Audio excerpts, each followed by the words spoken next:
Hello and welcome to the School Mentor podcast. This is episode 21. I'm your host, Miff Martinek. This is a podcast where we talk about all things coaching and mentoring within the school setting. And in this episode, we're going to be talking all about asking awkward questions. Now, awkward conversations, if you know anything about me or you've met me, you'll probably recognise that awkward conversations are a place where I thrive. I love them. I love an awkward conversation. I spent so many years of my life as a teenager and a young adult avoiding awkward conversations at all costs, at all costs. And I thought they were the worst thing ever.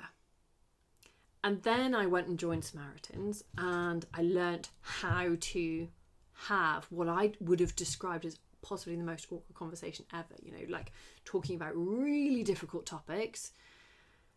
I learned how to do that and I applied it throughout the rest of my life, and all of a sudden awkward conversations were where the absolute gold was. They were the points where I found out the best things about people and was able to be the most helpful person I could be. And I realised that actually the conversations that are really worth having are all uncomfortable to a point, because they're the ones that we really care about. They're the ones that we're getting our backs up about, or we're feeling like we need to protect ourselves. Those that we're protecting something valuable there, a part of ourselves that feels vulnerable. And so that's actually where the best form of connection can come, right? Is when we feel a little bit vulnerable. Then we're able to connect more with people. But we don't want to do it. And when I ask students about why do we avoid awkward questions, they always say something like, I don't want to upset someone, or I don't want to say the wrong thing, or I don't want to look stupid, or I've made the wrong assumption. There's all this kind of fear around it. And what it boils down to is fear. And we know that if you're remotely interested in the brain, that when you're feeling fear, you're operating from sort of lower part of your brain, and that not the best decisions are made from that part of the brain. The best decisions are made if you are actually in some kind of survival situation, right? If you need to run for your life, you need to have that fear to motivate you. But the vast majority of the time, when you're in a bit of an uncomfortable conversation, when there's a bit of an elephant in the room, the likelihood is that you're not actually under any great threat. You just feel incredibly awkward and feel like you'd rather be anywhere else other than that room. But actually, if we can start to turn on other parts of our brain in that conversation, then we're going to be able to get a lot out of it. We're going to start developing as human beings, and we're going to be able to connect better with the person in front of us.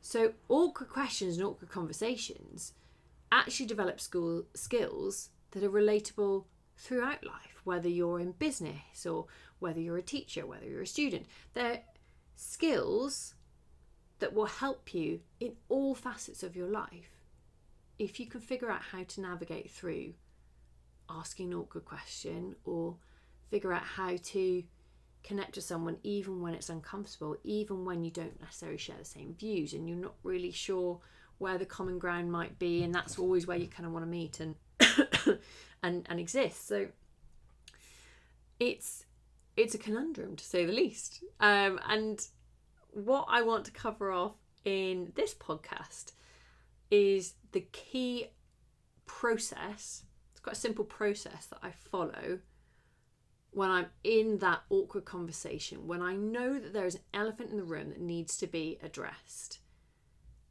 And I just need to go through a process to be able to address it, right?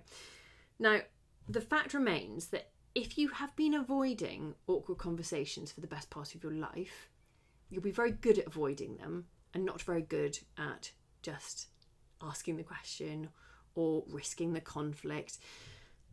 And so there is a need for learning how to do it, and there is a need to have a bit of a process, and hopefully this process will help you. But it's worth maybe taking a pause and noticing why it is that you're doing it. What is it? What is that fear coming from? Are you scared because you've learnt from perhaps what your parents were like, that conflict is an awful thing and you never ever want to be involved in any kind of conflict at all? So is there some kind of deep-seated childhood event that happened in your life, or but a set of beliefs that you hold? Certainly for me, arguing was just not on. It was not allowed in my house growing up. So as soon as voices get raised, and my husband is from a very loud, part Italian family. They are a big, loud family. And they would have conversations, and I would think that everyone was yelling at each other, and I think it was awful. And then they would all just carry on, and everything would be absolutely fine. And I didn't understand. To me, it was huge conflict, because I was raised in a household where you don't have arguments. Stop squabbling was probably said by my mother at least 20 times a day between me and my 3 sisters. Whereas for him, this kind of debate, this loudness was really encouraged. And that worked very well for him. And, it's a very different experience. So it's sometimes interesting and useful to just reflect back on why it is that you're finding it awkward. What is it reminding you of, triggering you of from your life that you're trying to avoid this? So it's useful to kind of have that framing. If you can sort of try and pinpoint it, then that's sometimes quite a useful little bit of data to recognise, oh, I'm going to find this one uncomfortable. Oh, I know that I'm going to need to pull on a good resource at this point because I know I'm heading into a conversation with a loud person.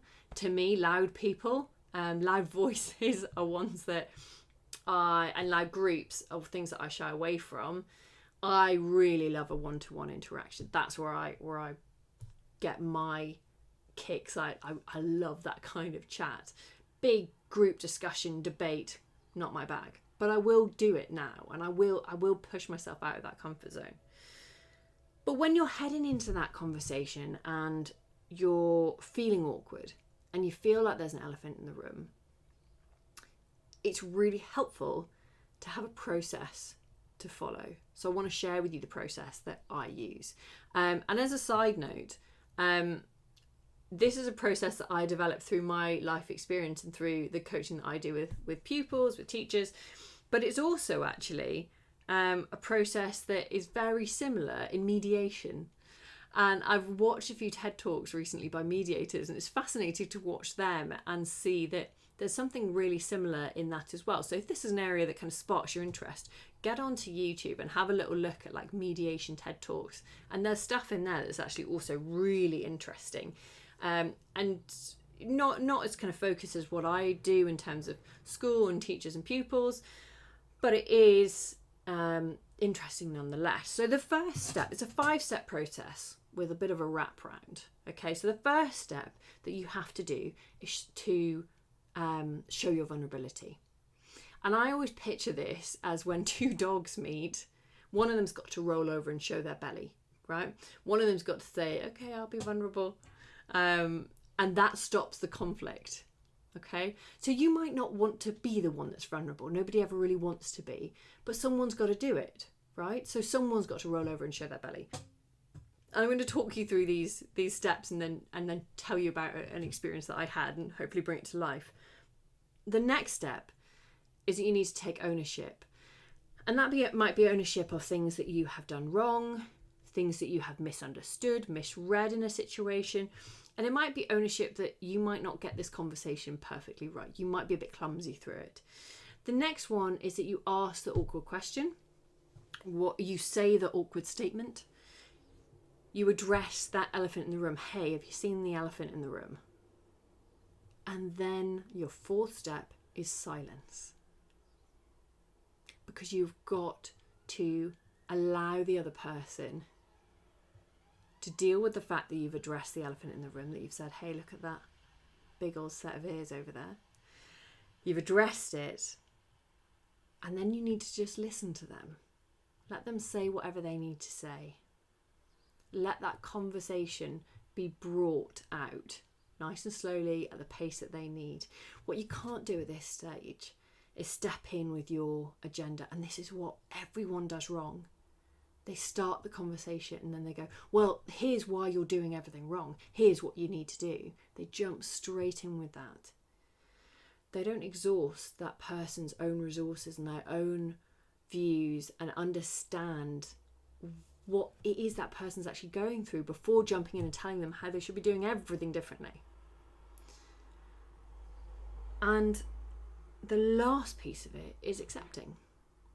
When we can accept that someone else will have a different worldview, that someone else will have different beliefs about how things should be done, had a different upbringing. My husband in his crazy loud house. I had a reasonably loud house, but there was certainly no squabbling. It was just we did it behind closed doors when my mum couldn't hear. But when you accept that those beliefs are going to be very different, it doesn't mean you have to agree on things, but you reach a level of understanding. And then the wraparound piece is the boundaries. And the boundaries are really interesting because a lot of people think that boundaries are about telling people what they can and can't do. And that is, when we're talking about a school setting, boundaries are the school rules for sure. But the majority, what boundaries actually need to be are what you are going to do in the situation. And they don't need to necessarily require any action on the other individual at all. So we'll dive into that. So when I think about this, I think about a young person that I spoke to. I'm going to keep this super anonymous because it is a relatively sensitive topic. And this was a pupil who was struggling, and visibly so. They'd just gone downhill in a way that grades were dipping, performance in co-curricular was dipping. They just weren't themselves anymore. And their head was going down. They just weren't talking to anyone. Friendship rifts were appearing. Like lots and lots of things were starting to go wrong. And I had a conversation with this individual, and I was asking them a little bit about what was going on, and I realised that they were stonewalling me completely. And so the first thing I needed to do was that vulnerability and ownership piece. So I had to roll over on my back, essentially. Show my belly like one of my dogs would. So that first piece was all about me being open to the fact that this individual was just going to reject me a lot. They were just going to reject speaking to me. And I had to just keep trying and keep that, own that and sort of say to them, look, I might not be the person that you want to speak to, but I am here for you. And perhaps I've misread the situation. Perhaps I'm not going to ask you in exactly the way that you want to be asked. But this is something that we need to talk about. And I wonder if I could ask you to talk to me about it. I had to be vulnerable. I had to open myself up to being rejected. Because the alternative was sitting on my high horse and speaking down to them and saying, you've got to tell me everything about this and you've got to do this. Because I can see that things are going wrong and everything's going wrong in your life. And why is that? That was the alternative. So instead, he needed to say, this person might reject me.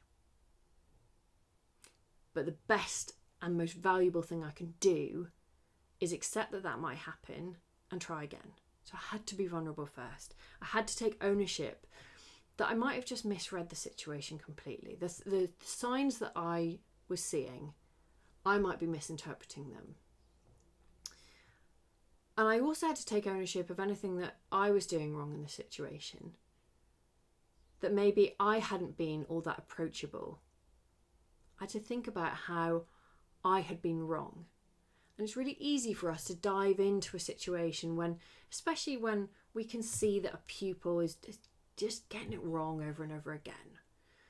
And we might want to dive in there and just say, oh, come on, almost like verbally give them a shake, come on, let's get a grip, let's get on with this. You're able to do so much more than this. But unless we go in a little bit gentler, just at this point, they're not going to want to open up to you. So I said, look, I might not use the words that you would use, or I might be a bit clumsy in this, but I really want to listen to what's going on. Because what I'm worried about is that actually you might be feeling suicidal. And then I had to sit there with that silence. And it was probably about between 5 and 10 seconds. It felt like minutes and minutes had passed. Because I thought, oh my goodness, I finally said the thing that I was worried about saying. But as soon as I said it, there was some silence, and this look crossed this pupil's face and said, yeah, I am. And when we got to that point, that opened the doors, because that silence allowed me to just listen, and it allowed me to understand what they were going through. And it allowed them to know that they could say the unsayable thing, because I'd already said it. What that silence isn't is to get them to say the thing and then to immediately jump in with your agenda. So say somebody came forward to you and you got this conversation going, and they said, I'm feeling suicidal. The safeguarding alarm in your brain is going off like the absolute clappers. It is ringing so loudly, and you will be desperate to say, right, well, what we've got to do is call in the DSL. We've got to call in the right people into this conversation so we can get you the help that you need. But as soon as you do that, you've switched onto your agenda, not the agenda of the person in front of you, and you've closed off the avenue that they had to start talking about themselves. So what I would do is, while they're there safe in the room with you, you listen with curiosity, and you try to understand their perspective of the world, and you accept. You move on to the acceptance step. You accept that their experience of the world is different to yours. And it's not about the fact that you won't have any judgments going on in your brain, but that acceptance has to override them. Now, in this scenario, obviously there were some boundaries that had to be upheld. And the boundaries were that what had been disclosed to me had to be shared with certain members of staff, and it had to be related back to parents. But what I was able to do in that scenario was empower the pupil in front of me with some control there. And the way that I did that was to say, here are the boundaries. These people need to be told. But how would you like to make that happen? There's still some variables in there. Would you like to go with me to talk to them? Would you like me to talk to them? How would you like this to look? When we slow stuff down and we know clearly what our boundaries are, and just as a reminder, boundaries are the things the actions that you will take in a certain situation. They're the actions that the school will take in a certain situation. They are the clear boundaries that have really actually got nothing to do with that individual.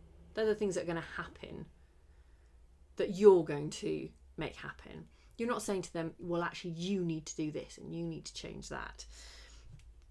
When you approach an awkward conversation, you get to the root of what needs to be talked about, or at least you get a damn sight closer.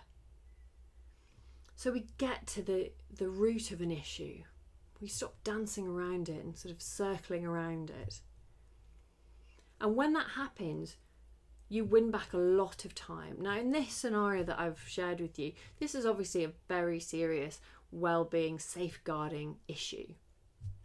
But this could equally be something that happens. I spoke recently about a boarding house to a boarding house, sorry, and in that boarding house they had a group of people who were making very racist comments. But every time that they were making these racist comments and teachers tried to go in and have that conversation with them, there was this elephant in the room of, that we were ignoring, which was there was actually a good reason in their minds as to why they were making the comments. And we just ignored that because we weren't being curious and we weren't listening. We didn't just allow them, we didn't just ask and have that questioning process. When we follow through this process, it isn't about it being easy. It will feel uncomfortable. Like I said, we haven't been practicing this, so it's going to be difficult to start with. And you're going to be rubbish at it to start with. But it gives you a process to work through a difficult conversation. And these conversations could be something to do with EDI, they could be something to do with safeguarding, they could be something to do with performance and not handing any prep in. It could be about anything. But we need to start having the conversation rather than just skirting around them. So that's everything that I wanted to share with you in this episode. I wanted you to just recognise and see that there is a pathway through those awkward conversations rather than always skirting around them. And I wanted you to understand the value, and so I can convert you into just having a go. And the problem is that the first time you try and do this, it's going to feel really uncomfortable and you're going to want to stop trying. It's like going to the gym. You're going to go for the first time and you're going to have horrendous DOMs afterwards and you're never going to want to go again. You think this is just not for me. But actually, the more you have it, the more that you go in, the more that you train, the more that you get comfortable with the machines, with the weights, you are going to get fitter and stronger with these skills. And it's exactly the same thing that happens when you have these sorts of conversations. So go on, give it a go. Get vulnerable, take ownership, ask the question and be quiet so that you can hear them.